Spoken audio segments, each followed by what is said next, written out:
Good evening, everyone. I am Mitch, and we are at Hexagon Events Place, and we are celebrating Philippines Finest Business Award. And I am with. My name is Derwin Lipardo, the CEO of Gauna Event Management by Tuting. Hi, I'm Mark Anthony Consulcino, admin po ng Tuting. Okay. How are you feeling right now, sir? Actually, today is napakasaya ko kasi this is my dream. Napapabilang sa mabigyan ng karangalan ng ating Philippine Finest Business Award at sa Outstanding Achiever 2023. So marami pong salamat. This is a bless of unang-una. Thank you, salamat kay God dahil binigyan ako ng pagkakataon na makatanggap nito. And pangalawa kay Labista, kay Ma'am Labiswal Corporation, and of course kay Sir Nero. So maraming salamat sa pagkakataong parangal na binigay niyo po sa amin. Sir Tuti, can you share our viewers regarding what is your secret to your success?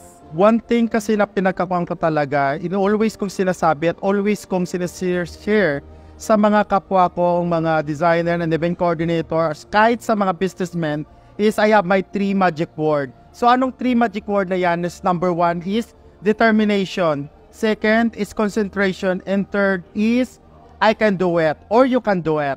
Kasi nga, hindi hadlang ang kahirapan para umasenso at para ma-achieve po natin ating mga pangarap. Pagkos ang tunay na karangalan o ang tunay na success is nasa ating mga kamay. At of course, huwag nating kalimutan magpasalamat sa Panginoon dahil siya ang bukod tanging nagbigay sa atin ng mga blessings. Okay.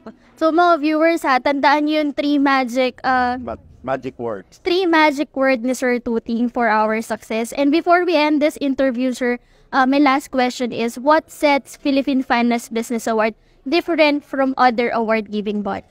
Actually, the Philippine Finest Business Award is isa talaga institusyon na nagbibigay talaga ng mga karangalan at mga pagbibigay talaga sa mga institusyon na hindi nating nakikita. O kumbaga yung mga tao na hindi napapansin ng government, pero ang Philippine Finest Business Awards is nakikita nila to. Pagkos nabibigay ng inspirasyon sa bawat isa na lalo naming pagtibayin at saka lalo naming sipagin ang pagserbisyo namin para sa bayan. So maraming salamat Philippine Finest Business Award and Outstanding Achievers 2023.